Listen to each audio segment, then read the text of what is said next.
Modern youth club और alpha club तरफ engineering school खेल पड़िया ग्रीष्मकालीन प्रशिक्षण शिविर आरंभ होती 28 तारिख पर्यंत यह शिविर अनुष्ठित हो। एठार छात्र छात्री मानक football, basketball, cricket, boxing, athletic और खो तालीम प्रदान कर अवसर में गंजाम जिला क्रीड़ा संघर वरिष्ठ फुटबॉल खेलाड़ी प्रकाश सामल, कॉर्पोरेटर मलय विशोई, अशोक साहू, जामला शंकर, नारायण शक्तिधर राजगुरु, बसंत पाणिग्राही, शिवराम पाणिग्राही, निवेदिता पाढ़ी, शरतचंद्र महापात्र, प्रशांत राउत, शिशिर पाणिग्राही प्रमुखों समेत अन्य कर्मकर्ता उपस्थित थे।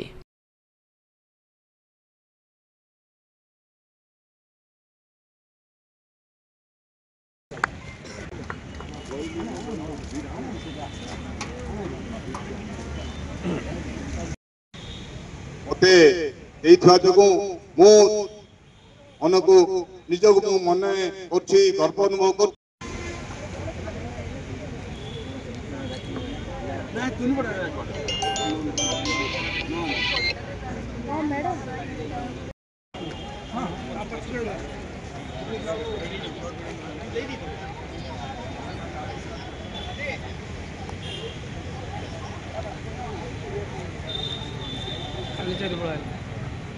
एटा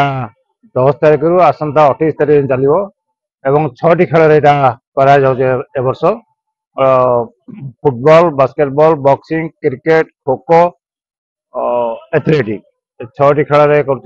आज देखिए तो आप बहुत पिला अंशग्रहण इंजीनियर स्कूल पड़िया साधारणतः बहुत खेल हुए तेणु आम चूज कर कले एपाखर पिला कि बहुत बाहर आगू समर कैंप रे शिक्षा नहीं जमी भविष्य में एरिया खेला कण बाहर से उद्देश्य इंजीनियर स्कूल पढ़ाई कर 10 तारिख ठू 28 तारिख जाए समर कैंप होची हमर 6टी खेल को लेकिन करा football, cricket, athletic, basketball, boxing, kho kho को प्रायोरिटी दिया जाउते। तो प्रथम थर पे हमें बरमपुर कलु आसंता थर आम छत्रपुर करूँ नुआ पिला लोकलोचन आने समर कैंप रे ए अंचल पूरा आपको आंबपुआ, खड़ासिंगी एवं जगन्नाथपुर भी पिला खेलने पाख होम ग्राउंड कलु।